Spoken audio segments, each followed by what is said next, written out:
نبوت کے مقابلے میں کیا، اور ساتھ ہی تلیہ ازدی کے قبیلے سے حضرت عدی بن حاتم کو بھی روانہ کیا، اور ان کو سمجھا کر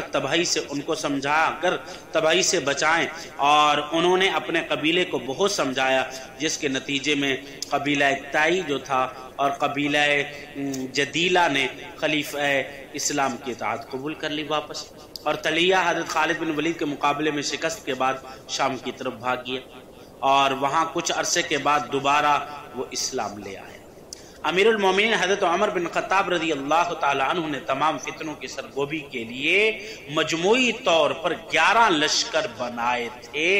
جب حضرت خالد بن ولید یمامہ پہنچے تو مسیلمہ کذاب کے لشکر کی تعداد 40,000 تک پہنچ چکی تھی، لیکن چونکہ مسلمانوں کا لشکر 13,000 پر مشتمل تھا تو مسیلمہ کذاب نے جب خالد بن ولید کی آمد کی اطلاع سنی تو آگے بڑھ کر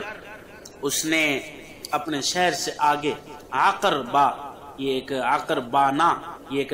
جگہ کا نام ہے، تو یہاں اس نے پڑاؤ ڈالا، اور اسی میدان میں حق و باطل کا مقابلہ ہوا، اور اس جنگ میں بڑے بڑے صحابہ شہید، جن میں ثابت بن قیس رضی اللہ تعالیٰ عنہ، زید بن خطاب رضی اللہ تعالیٰ عنہ وغیرہ شامل۔ مسلمہ جنگ کے دوران ایک باغ میں قلعہ بند چھپا رہا، اور مگر لشکر اسلام نے قلعہ کے دروازے توڑ کر قلعے کے اندر داخل ہوئے، اور حضرت حمزہ کے قاتل واشی جو مسلمان ہو چکے تھے، اپنا مشہور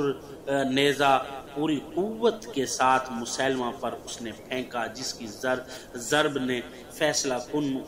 فیصلہ کیا، اور وہ مسلمہ زمین پر گر پڑا، اور قریب ہی ایک انصاری صحابی کھڑے تھے، انہوں نے اس کے گرتے ہی اس پر پوری شدت کے ساتھ اور پوری طاقت کے ساتھ تلوار کا وار کیا، جس سے مسلمہ کا سر کٹ کر دور جا گرا، اور یوں یہ دوسرا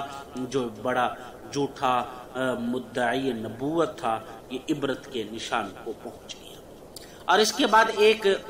سجاح، یہ عورت ہے، اپنے زمانے کی مشہور کاہنہ تھی، اور نہایت فصیح و بلیغہ اور بلند حوصلہ عورت تھی، مذہباً یہ عیسائی تھی۔ سجاح کو اپنی فطرت اور باکمال خوبیوں پر بہت ناز تھا۔ ایک دن اس نے سوچا مسیلمہ کذاب جیسا کہ 100 سالہ بوڑھا نبوت کا دعویٰ کر کے با اقتدار بن گیا ہے تو مجھے بھی اپنی خوبیوں کا فائدہ اٹھانا چاہیے۔ جیسے ہی اس نے سید المرسلین جناب رسول اللہ صلی اللہ علیہ وسلم کے وصال کی خبر سنی تو دعوی نبوت کر دیا، اور جناتی طاقت اور تحریر و تقریر کے فن پر اس قدر اس کو عبور حاصل تھا کہ یہ لوگوں کو اپنی طرف کرنے لگی، لوگوں کو اپنی طرف مائل کرنے لگی، اور بنو تغلب بنو تمیم کے بڑے بڑے سرداروں کو اپنا ہم نوا بنا لیا۔ مالک بن عبیرہ اور اسی طریقے سے حارث بن بدر جیسے سردار بھی اس کے باتوں سے مرغوب ہو کر مرتد ہو گئے۔ اور جب اس کی طاقت بڑھنے لگی اور ایک رات تمام معتقدین سرداروں کو بلا کر یمن پر حمل کرنے کی اس نے تیاری کی اور اس کا حکم دیا۔ جب سجا کا لشکر یمن کی طرف روانہ ہوا جہاں مسیلمہ کذاب پہلے سے اپنی جھوٹی نبوت کی دکان کھولے بیٹھا تھا، تو اسی دوران سیدنا صدیق اکبر رضی اللہ تعالیٰ عنہ نے ایک لشکر سجا بن حارث کی، اس کے نام حارث بھی تھا، سجا بن حارث تھا، بنت حارث، یہ حارث کی بیٹی تھی کیونکہ عورت تھی، سجا بنت حارث کی اس کی سرگوبی کے لیے روانہ کیا۔ اور لشکر اسلام کچھ فاصلے پر آگے بڑھا تھا، معلوم ہوا کہ نبوت کے دو جھوٹے دعوے داروں کے درمیان آپس میں تصادم ہو گیا ہے اور لشکر اسلام وہی رک گیا۔ ادھر مسیلمہ کذاب کو جب سجا کے حملے کی خبر ملی تو وہ سخت پریشان ہوا، اور کیونکہ اس کو معلوم تھا کہ سجا بہت ہوشیار اور حوصلہ مند عورت ہے، اس لیے اس نے کمال مکاری کا مظاہرہ کرتے ہوئے انتہائی قیمتی تحائف کے ساتھ راستے میں ہی سجا بنت حارث سے ملاقات کی اور اسے اپنے جال میں پھنسا لیا، اور دونوں نے 3 دن تک مسیلمہ کذاب کے خیمے میں اپنی اپنی نبوت پر بحث و مباحثے کے دوران داد و عیش کے دور گزارنے کے بعد آپس میں نکاح کر۔ جب 3 روز کے بعد سجا نے اپنے معتقدین کو مسیلمہ کذاب کے نبی برحق ہونے اور نکاح کی خبر سنائی تو بڑے بڑے سردار اس سے ناراض ہو کر الگ ہونے لگے، اور دیکھتے ہی دیکھتے سجاح بن حارث اکیلی عورت رہ گئی۔ اور خاموشی سے اپنے جو ننہیالی قبیلہ بنو تغلب تھا اس کے اندر چلی گئی۔ جب حضرت امیر معاویہ رضی اللہ عنہ کے زمانہ میں 1 سال قحط پڑا تو انہوں نے بنو تغلب کو بصرہ میں آباد کر لیا، اور سجا بن حارث بھی ان کے ساتھ یہاں آباد ہو گئی اور توبہ استغفار کر کے دوبارہ مسلمان ہو۔ انتہائی دیندار اور پھر پرہیزگاری اور ایمانی کیفیت میں پھر اس کا انتقال ہوا۔ بصرہ کے حاکم اور صحابی رسول حضرت سامورہ بن جندب رضی اللہ تعالی عنہ نے پھر اس کی نماز جنازہ پڑھائی۔ اور اس کے بعد حارث کذاب دمشق،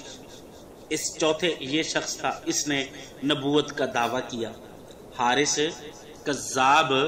دمشقی نے نبوت کا دعویٰ کیا۔ انشاءاللہ العزیز پھر اس کی تفصیل ہم اگلے سبق میں بیان کریں گے۔ یہ چوتھے نمبر پر حارث کذاب دمشقی کا ذکر ہے۔ اس نے نبوت کا دعویٰ کیا۔ میں مختصراً ان کا ذکر کر دیتا ہوں۔ اور یہ اس وقت عبد الملک بن مروان خلیفہ تھے اور ان کی دربار میں ان کو لایا گیا تو عبد الملک نے اپنے محافظ کو اشارہ کیا کہ اس کو نیزہ مار دو۔ جب اس نے نیزہ پہلی دفعہ مارا تو نیزہ تو اثر نہ کر سکا، پھر اس نے جب دیکھا کہ اثر نہیں ہوا اور اس کے جو معتقد تھے وہ مزید اس کے اپنے اعتقاد میں اس پر پکے ہو گئے، تو پھر عبد الملک نے کہا کہ اب دوبارہ بسم اللہ پڑھ کر اس کو نیزہ ماریں، اور اس نے جب بسم اللہ پڑھ کر نیزہ مارا تو یہ وہیں ہلاک ہو گیا۔ اور اس کے بعد مغیرہ بن سعید، اس نے نبوت کا دعویٰ کیا، اور اس کو یہ نبوت کا دعویٰ اس نے کیا ہے، اور 119 ہجری کے اندر یہ گرفتار ہوا ہے۔ اور پھر اس کو خالد بن عبداللہ قصری، جو اس وقت خلیفہ شام حشام بن عبد الملک کی طرف سے عراق کے حاکم تھے، انہوں نے عراق کے جو حاکم تھے انہوں نے اس کو اپنے پاس بلایا، اور بلا کر اپنی دربار میں سے پوچھا کہ تو کون ہے؟ اس نے کہا میں نبی ہوں۔ نبوت کا دعویٰ اپنا ویسے برقرار رکھا، اور اس کے جو پیروکار تھے انہوں نے بھی کہا کہ ہم اس کے واقعی پیروکار ہیں، تو ان سب کو باندھ کر اور ان کے اوپر تیل چھڑک کر ان کو زندہ جلا دیا۔ اور پھر اس کے بعد بیان بن سمعان، اس نے نبوت کا دعویٰ کیا، اور اس نے جب نبوت کا دعویٰ کیا تو اس وقت خالد بن عبداللہ یہ حاکم کوفہ تھے۔ خالد بن عبداللہ یہ حاکم کوفہ تھے، تو اس نے مغیرہ بن سعید کو اور اس کے ساتھیوں سب کو گرفتار کر کے اپنی دربار میں بلایا۔ جب دربار میں بلایا تو مغیرہ کو جب دربار میں آ چکے تو خالد نے بیان کیا کہ دیکھیں اب مغیرہ تو ہلاک ہو چکا ہے، اب تیری باری ہے، یعنی بیان بن سمعان کو کہا کہ اب تیری باری ہے، مغیرہ کو تو میں نے پہلے ہلاک کر دیا، اور تو کہتا ہے کہ میں اس میں اعظم جانتا ہوں اور اس کے ساتھ سب کو شکست دے دیتا ہوں، کیونکہ اس کا یہ بھی دعویٰ تھا بیان بن سمعان کا۔ تو حضرت خالد بن عبداللہ جو حاکم کوفہ تھے انہوں نے اس کو اپنی دربار میں قتل کروا دیا، بلکہ اس کو بھی زندہ جلا دیا۔ اور اس کے بعد صالح بن طریف، یہ ایک یہودی شخص تھا اور اندلس میں یہ بڑا ہوا ہے، پیدا ہوا ہے، اور جب یہ اندلس کے اندر پیدا ہوا ہے یعنی 369 ہجری کے اندر ایک لڑائی ہوئی، اور اس لڑائی میں اس کی اولاد قتل ہو گئی، کیونکہ صالح نے اپنی آخری عمر میں اپنے بیٹا الیاس تھا، اس الیاس کو اپنی جگہ پر کر دیا اور خود جنگل کی طرف چلا گیا اور گوشہ نشین ہو گیا۔ پھر الیاس کا بیٹا یونس وہ اس کا وارث بنا اور وہ بھی مدعی نبوت بنا، تو پھر اس کی جو ساری اولاد تھی یہ 369 ہجری کے اندر جب جنگ ہوئی، لڑائی ہوئی، اس لڑائی کے اندر یہ سارے کے سارے واصل جہنم ہو گئے۔ اور اس کے بعد پھر اسحاق اخرس نے 135 ہجری میں نبوت کا دعویٰ کیا، اور اس وقت خلیفہ منصور، خلیفہ عباسی خلیفہ تھے، خلیفہ منصور، تو اس کے لشکر نے ان کو پہلے کئی جنگیں ہوئی اور پھر آخر کار خلیفہ منصور کے لشکر نے انہیں شکست دی، اور پھر یہ اس لشکر اس جنگ کے اندر یہ قتل کیا گیا۔ اور مختار ثقفی، مختار بن ابو عبید ثقفی، یہ اس کا پورا نام ہے، اور اس نے نبوت کا دعویٰ کیا، اور یہ مختار جس زمانے میں مختار نے قاتلین حسین کو تہس نہس کرنے اور ان کی ہلاکت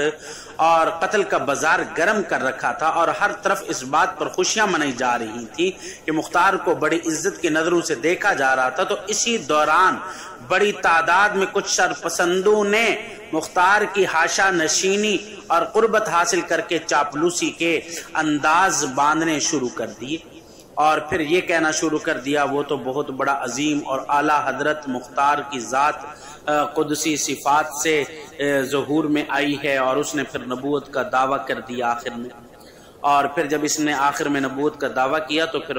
مصعب بن زبیر رضی اللہ تعالی عنہ، یہ صحابی رسول ہیں، انہوں نے اس کا محاصرہ کیا اور یہ ایک قلعے میں بند ہو گیا، اور 4 مہینے تک اس کا محاصرہ کیے رکھا، اور پھر جب بحر نکلا تو 18 ساتھیوں کے ساتھ بحر نکلا تو مصعب بن زبیر رضی اللہ تعالی عنہ کے لشکر نے انہیں شکست دی۔ تو یہ چند مدعیان نبوت کا ذکر کیا گیا ہے، اور ان کے قاتل جنہوں نے ان کو قتل کیا ہے ان کا بھی ذکر کیا گیا ہے۔ اللہ رب العزت ہمیں نیک عمل کرنے کی توفیق عطا فرمائے۔ وآخر دعوانا الحمدللہ۔